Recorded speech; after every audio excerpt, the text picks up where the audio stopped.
जय श्री कृष्णा दोस्तों, मैं हूं नरेंद्र अग्रवाल और आप देख रहे हैं नरेंद्र अग्रवाल यूट्यूब चैनल। भारत का सबसे बड़ा राज्य राजस्थान। राजस्थान अपने चमत्कारों के बारे में, अपने चमत्कारों के लिए पूरे विश्व में प्रसिद्ध है। राजस्थान में कई चमत्कारी मंदिर मौजूद हैं, कई चमत्कारी स्थान मौजूद हैं, जिनके चमत्कारों के आगे विज्ञान भी नतमस्तक हैं। जैसे कि बूटाटी धाम, मेड़ता नागौर, सालासर बालाजी धाम, इसी तरह से और भी कई धाम हैं जहाँ के चमत्कारों के आगे विज्ञान भी नतमस्तक हैं। राजस्थान में कई प्रसिद्ध बड़े मंदिर हैं जहाँ साक्षात चमत्कार होते हैं, लाखों की संख्या में जहाँ लोग दर्शनों के लिए जाते हैं।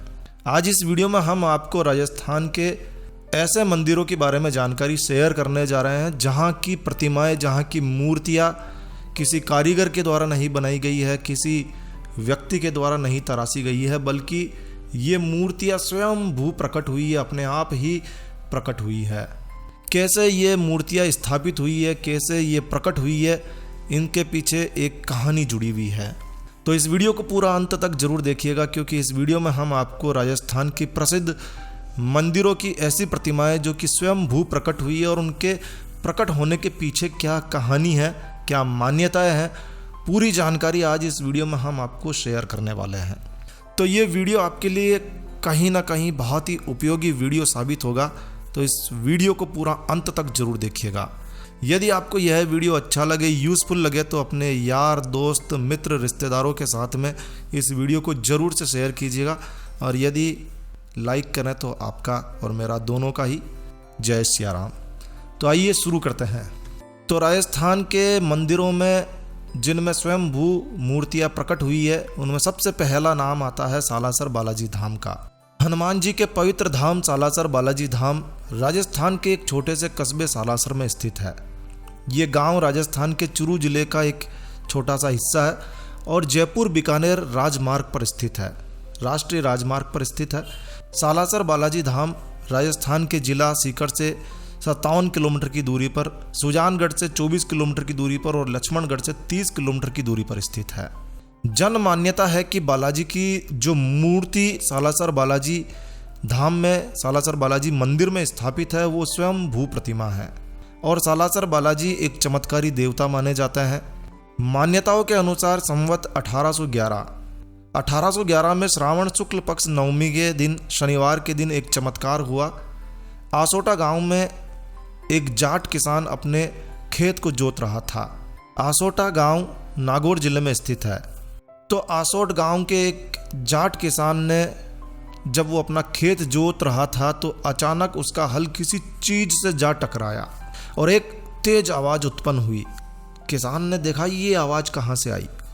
तब किसान ने देखा कि हल भी रुक गया है, आगे नहीं बढ़ रहा है, तो उसने हल निकालने के लिए कोशिश की, मगर हल फंसा हुआ रहा। तब उस किसान ने वहाँ पर खुदाई शुरू की। उसने सोचा हो सकता है कि कोई पत्थर हो या फिर कोई खजाना ही गड़ा हुआ हो, तो उसने तेज़ी से मिट्टी को खोदना शुरू किया।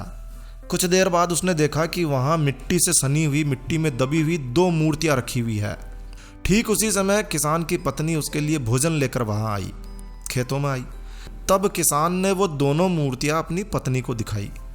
किसान की पत्नी धार्मिक प्रवृत्ति की थी। वो समझ गई कि हो ना हो ये मूर्तियाँ किसी भगवान की, किसी देवता की हो सकती है। तो उसने बड़ी ही इज्जत के साथ में उन मूर्तियों को साफ किया और उन्होंने देखा कि ये मूर्तियाँ बालाजी भगवान की, हनुमान जी की हैं। तब उन्होंने अपने सर झुकाए, प्रणाम किया और वहीं बैठकर बालाजी महाराज की पूजा की। कुछ ही देर में भगवान बालाजी महाराज के प्रकट होने का समाचार आग की तरह पूरे गांव में फैल गया। अब जाते जाते ये खबर आसोटा गांव के ठाकुर के पास भी जा पहुंची। ठाकुर भी बालाजी का परम भक्त था, हनुमान जी का परम भक्त था। उसी रात बालाजी ने ठाकुर के सपने में आकर उसे आदेश दिया कि इस मूर्ति को चुरू जिले में सालासर गांव में भेज दिया जाए। ठीक उसी रात हनुमान जी ने अपने एक प्रिय भक्त मोहनदास जी को, जो कि सालासर में रहा करते थे, उन्हें भी सपने में दर्शन दिए और उन्हें सपने में दर्शन देकर आसोटा की मूर्ति के बारे में बताया कि वहाँ एक किसान के हल के माध्यम से मेरा प्राकट्य हो चुका है और तुम उस मूर्ति को यहाँ स्थापित करो। बालाजी महाराज का आदेश पाकर भक्त मोहनदास ने तुरंत आसोटा के ठाकुर को एक संदेश भिजवाया। जब ठाकुर साहब को ये पता चला कि संत मोहनदास जी ने संदेश भेजा है और संत तो यहाँ आए ही नहीं, बगैर आए ही उन्हें सब कुछ मालूम है। तो वो आश्चर्यचकित रह गए। अब ठाकुर साहब ने ये मान लिया कि निश्चित रूप से ये सर्वशक्तिमान भगवान बालाजी की कृपा से ही हो रहा है। तब आसोटा के ठाकुर ने उस स्वयं भू प्रकट मूर्ति को सालासर भेजने का प्रबंध किया और इसी जगह को आज सालासर धाम के नाम से जाना जाता है, सालासर धाम के रूप में जाना जाता है, जहाँ पर वो मूर्तियाँ स्थापित की गई। अब आप कहेंगे कि मूर्तियाँ तो 2 निकली थी, दूसरी मूर्ति कहाँ गई? तो सुनिए, दूसरी मूर्ति को इस स्थान से 25 किलोमीटर दूर पाबोलाम जसवंतगढ़ में स्थापित कर दिया गया। पाबोलाव में सुबह के समय समारोह का आयोजन किया गया और उसी दिन शाम को सालासर में समारोह का आयोजन किया गया। एक ही दिन दोनों मूर्तियों को स्थापित किया गया। सालासर बालाजी कलयुग में साक्षात देव माने जाते हैं और भक्तों की हर मनोकामना को पूरा करते हैं। यही कारण है कि लाखों की संख्या में भक्त यहाँ सालासर बालाजी के दर्शनों के लिए आते हैं। अगली मूर्ति की बात करते हैं जो स्वयं भू प्रकट हुई, वो है भगवान श्रीनाथ जी की। कहते हैं एक बार भगवान श्री कृष्ण ने अपने भक्तों से प्रसन्न होकर उन्हें वरदान दिया कि मैं कलयुग में समस्त जीवों के कल्याण के लिए ब्रजलोक में श्रीनाथ जी के नाम से प्रकट होऊंगा। और उसी वरदान के कारण जब भगवान श्री कृष्ण ब्रजलोक में मथुरा के निकट जतिपुरा गांव में श्री गोवर्धन पर्वत जी पर श्रीनाथ जी के रूप में प्रकट हुए और जब श्रीनाथ जी के प्रकट होने का समय नज़दीक आया तो श्रीनाथ जी की लीलाएं शुरू हो गई। ब्रजवासियों की गायें घास चरने के लिए वहीं उसी जगह पर गोवर्धन पर्वत पर जाया करती थी जहां उनका प्राकट्य होना था।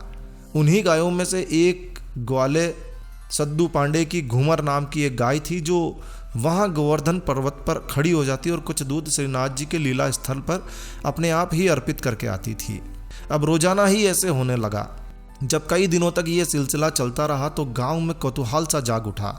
लोगों में जिज्ञासा हो गई कि आखिर ये क्या हो रहा है, ये क्या चमत्कार है, ये क्या लीला है। तब गांव वालों ने खोजबीन की तो उन्हें श्री गिरिराज पर्वत पर श्रीनाथ जी की ऊर्ध्व वाम भुजा के दर्शन हुए। वही स्थान था जहां पर गौ माताएं अपना दूध चढ़ाकर आया करती थी। तब सभी को, गांव वालों को लगने लगा कि ये हो ना हो भगवान श्री कृष्ण का ही चमत्कार है और उन्होंने उस ऊर्ध्व भुजा की पूजा आराधना शुरू कर दी। धीरे धीरे संवत 1535 में वैशाख कृष्ण की 11 के दिन गिरिराज पर्वत पर श्रीनाथ जी के मुखार बिंद का प्राकट्य हुआ। उसके बाद लोगों को श्रीनाथ जी के संपूर्ण स्वरूप के दर्शन हुए। तो अब आप कहेंगे कि श्रीनाथ जी की प्रतिमा तो नाथद्वारा में स्थापित है, तो चलिए इसकी भी घटना आपको बता ही देते हैं। तो समय बीतता चला गया, फिर भारत में मुगलों का शासन आया। प्रभु ने फिर अपनी लीला शुरू कर दी। मुगल सम्राट औरंगजेब हिंदू आस्थाओं और मंदिरों को नष्ट करने में लगा हुआ था। मेवाड़ में प्रभु श्रीनाथ जी को अपनी परम भक्त मेवाड़ राजघराने की राजकुमारी अजब कुंवारी बाई को दिए गए वचन को पूरा करने के लिए आना था। तो प्रभु ने फिर से एक लीला रची। श्री बाल कृष्ण जी और श्री वल्लभ जी को, जो कि श्रीनाथ जी की सेवा में लगे हुए थे उस समय, औरंगजेब के अत्याचारों की बातें सुन सुनकर वो दोनों ही बड़े चिंतित रहते थे। उन्हें बहुत चिंता रहती थी। उन्हें लगता था कि कहीं औरंगजेब यहाँ ना आ जाए और सब कुछ श्रीनाथ जी की लीला के अनुसार ही हो रहा था। तो श्री बाल कृष्ण जी और श्री वल्लभ जी ये नहीं चाहते थे कि श्रीनाथ जी का मंदिर भी औरंगजेब के द्वारा तोड़ा जाए। तो वो श्रीनाथ जी को सुरक्षित स्थान पर विराजमान करने के लिए उन्होंने विचार विमर्श किया और निर्णय लिया कि हम इसे कहीं सुरक्षित ले जाएंगे। प्रभु से आज्ञा लेकर वो दोनों ही निकल पड़े। कुछ भक्तों को साथ लिया और निकल पड़े। अब वो श्रीनाथ जी को एक रथ में विराजमान करके निकल पड़े। रास्ते में आने वाली सभी रियासतों जैसे कि आगरा, किशनगढ़, कोटा, जोधपुर, इन सारी रियासतों में उन्होंने रियासतों के स्वामी राजाओं से प्रार्थना की कि श्रीनाथ जी को अपने राज्य में प्रतिष्ठित करा लें और इनकी रक्षा करें। लेकिन सभी को मुगलों का डर था। कोई भी राजा मुगल सम्राट औरंगजेब से दुश्मनी नहीं लेना चाहता था। किसी भी शासक में इतना साहस नहीं था कि वो हिंदू देवता को अपनी रियासत में जगह दे सके।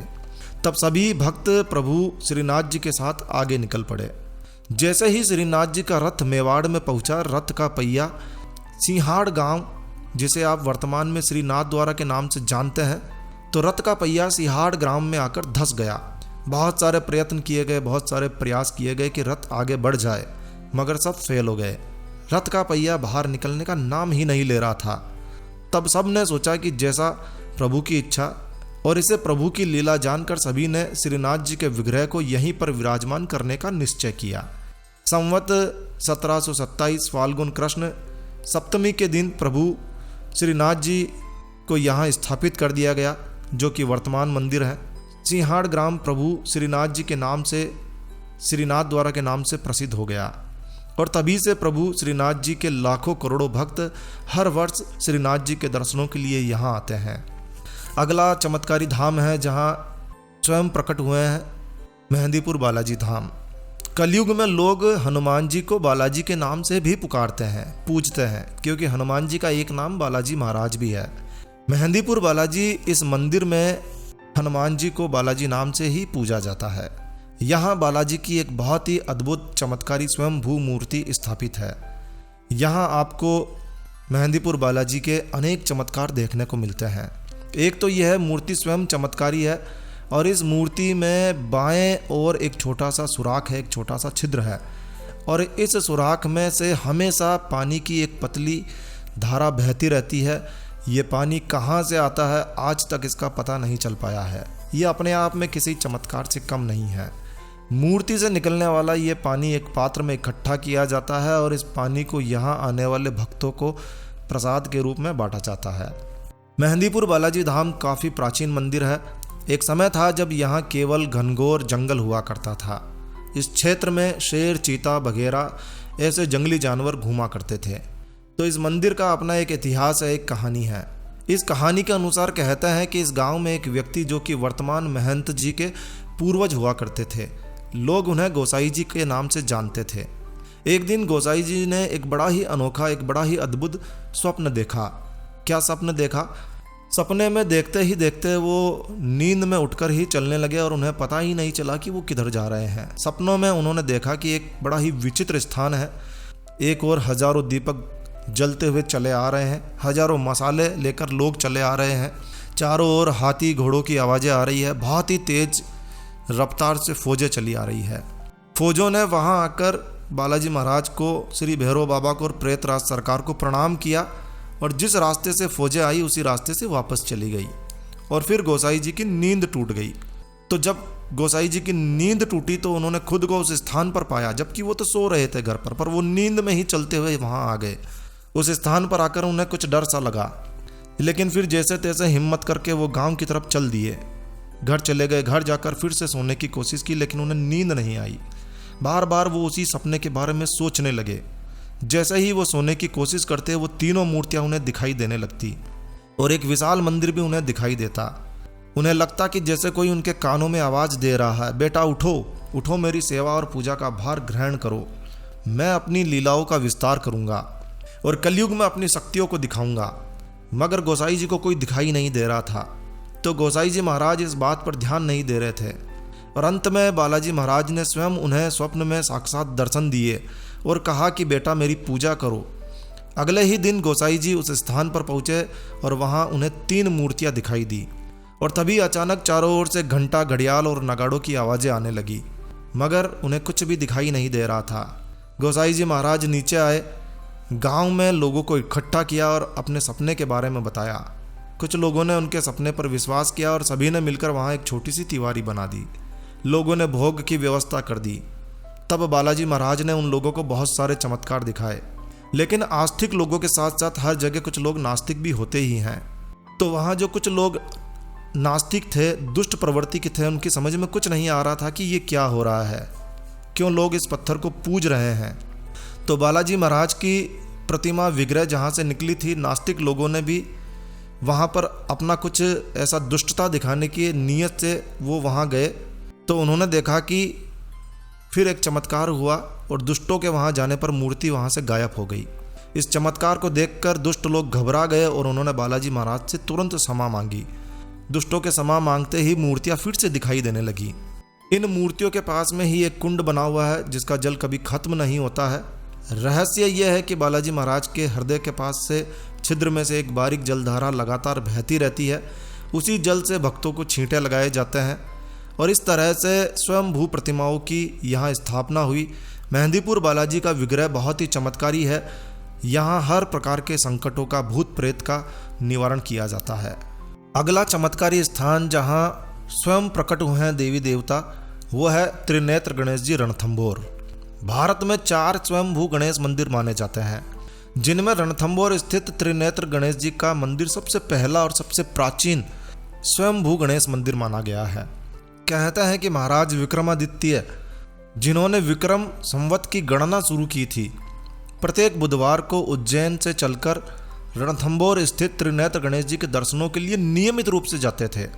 रणथंभौर स्थित त्रिनेत्र जी गणेश जी पूरी दुनिया में एकमात्र ऐसा मंदिर है जहां भगवान गणेश जी अपने संपूर्ण परिवार, 2 पत्नी, रिद्धि सिद्धि, 2 पुत्र, शुभ और लाभ के साथ विराजमान है।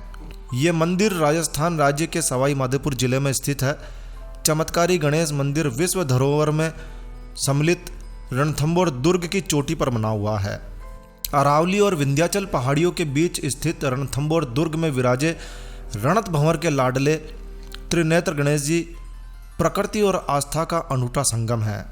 इतिहासकारों के अनुसार इस मंदिर का निर्माण महाराजा हमीरदेव के द्वारा करवाया गया था। कहते हैं कि महाराजा हमीरदेव चौहान का दिल्ली के शासक अलाउद्दीन खिलजी के साथ भयंकर युद्ध चल रहा था और उस समय अलाउद्दीन खिलजी ने रणथंभौर के दुर्ग को चारों ओर से घेर लिया था। 9 महीने से भी अधिक समय तक रणथंभौर दुर्ग चारों ओर से मुगल सेना से घिरा हुआ होने के कारण रणथंभौर दुर्ग में रसद सामग्री, खाने की सामग्री धीरे धीरे समाप्त होने लगी और उस समय महाराजा हमीरदेव चौहान को स्वप्न में गणेश जी ने दर्शन दिए। राजा हमीरदेव ने गणेश जी की मूर्ति की पूजा वहां पर की। ये मूर्ति जहां पर गणेश जी ने दर्शन देकर राजा को बताया, वहीं पर अपने आप प्रकट हुई। कहता है कि भगवान श्री राम जी ने इस स्वयंभू मूर्ति की यहाँ पर पूजा की थी और वही मूर्ति यहाँ हमीरदेव के सपने में आई थी और अपने आप ही यहाँ प्रकट हुई थी। गणेश जी ने इस दुर्ग की रक्षा की। कहते हैं यही कारण है कि यह दुर्ग पूरी दुनिया में अजय दुर्ग माना जाता है, जिसे किसी दुश्मन के द्वारा आज तक जीता नहीं गया है। त्रिनेत्र गणेश जी का यह मंदिर कलयुग में बहुत ही चमत्कारी मंदिर है और यहाँ भक्तों की हर मनोकामना पूरी होती है। और दोस्तों, अगला और आखिरी मंदिर खाटू श्याम बाबा का। खाटू श्याम बाबा कलयुग के अवतारी माने जाते हैं। महाभारत काल में श्री कृष्ण ने उन्हें वरदान दिया था कि कलयुग में लोग उन्हें उनके नाम से, श्याम नाम से पूजेंगे। तो महाभारत काल में खाटू श्याम बाबा बर्बरिक के नाम से जाने जाते थे और बर्बरिक अति बलशाली गदाधारी भीम के पुत्र घटोत्कच और दैत्य मुर की पुत्री मोरवी के पुत्र हैं। बर्बरिक के शीश की एक लंबी कहानी है जो हम आपको यहाँ नहीं बता रहे हैं। तो बात करते हैं खाटू श्याम जी के कलयुग में प्रकट होने की। तो खाटू नगरी में एक गाय उस स्थान पर जहाँ खाटू श्याम बाबा का शीश प्रकट हुआ, जिसे श्याम कुंड कहा जाता है, वहाँ आकर रोज अपने स्तनों से दूध की धार स्वतः ही बहाकर चली जाती थी। तब गाय के मालिक ने वहाँ के राजा को ये बात बताई कि उसकी एक गाय वहाँ एक जगह पर खड़ी होकर अपना सारा दूध बहा देती है, मैं क्या करूँ। तब खाटू के राजा ने सच्चाई जानने के लिए वहाँ खुदाई करवाई और वहाँ ये शीश प्रकट हुआ। श्री श्याम बाबा ने खाटू नगर में राजा को स्वप्न में मंदिर निर्माण करने के लिए और शीश को इस मंदिर में सुशोभित करने के लिए आदेश दिया। तब खाटू के राजा के द्वारा उस जगह पर मंदिर का निर्माण करवाया गया और कार्तिक माह की एकादशी को शीश मंदिर में सुशोभित कर दिया गया, जिसे बाबा श्याम के जन्म दिवस के रूप में मनाया जाता है। खाटू श्याम बाबा परिवारों की एक बड़ी संख्या के कुल देवता हैं और कलयुग के अवतारी माने जाते हैं। इन्हें लोग 3 तीरधारी, कलयुग के अवतारी, हारे के सहारे जैसे नामों से भी पुकारते हैं। खाटू श्याम बाबा के दर्शन करने मात्र से मन की हर इच्छा पूरी हो जाती है। खाटू श्याम बाबा को लख दातार भी कहा जाता है। लख दातार यानी कि जो लख ले, अपने मन की बात को समझ ले। खाटू श्याम बाबा के दरबार में आपको कुछ मांगने की ज़रूरत नहीं है, कुछ बोलने की ज़रूरत नहीं है। आप जो इच्छा लेकर वहाँ जाते हैं, खाटू श्याम बाबा उसे लख लेते हैं और इसीलिए खाटू श्याम बाबा का एक नाम लख दातार भी है। प्रेम से बोलिए लख दातार की जय, खाटू श्याम बाबा की जय। तो दोस्तों, ये थे राजस्थान के वो चमत्कारी मंदिर जहाँ जो मूर्तियाँ स्थापित है वो स्वयं भू मूर्तियाँ हैं, अपने आप ही प्रकट हुई हैं, चमत्कारी रूप से प्रकट हुई हैं और उनके चमत्कार आज तक हमें देखने को मिल रहे हैं। तो दोस्तों इस वीडियो को यहीं विराम देते हैं। दोस्तों यह जानकारी आपको अच्छी लगी हो, यूज़फुल लगी हो तो कृपया लाइक के बटन पर ज़रूर क्लिक कीजिए। यदि आपको हमारा ये प्रयास अच्छा लगा है तो कमेंट करके हमारा हौसला अफजाई ज़रूर करें। इस वीडियो को ज़्यादा से ज़्यादा लोगों तक पहुँचाएँ ताकि हमारी मेहनत सफल हो जाए। तो एक नया वीडियो, एक नई जानकारी लेकर मैं आपका दोस्त नरेंद्र अग्रवाल फिर मिलूंगा। तब तक के लिए stay healthy, stay happy. Thank you for watching my video. Thanks. जय श्री राम, जय हनुमान।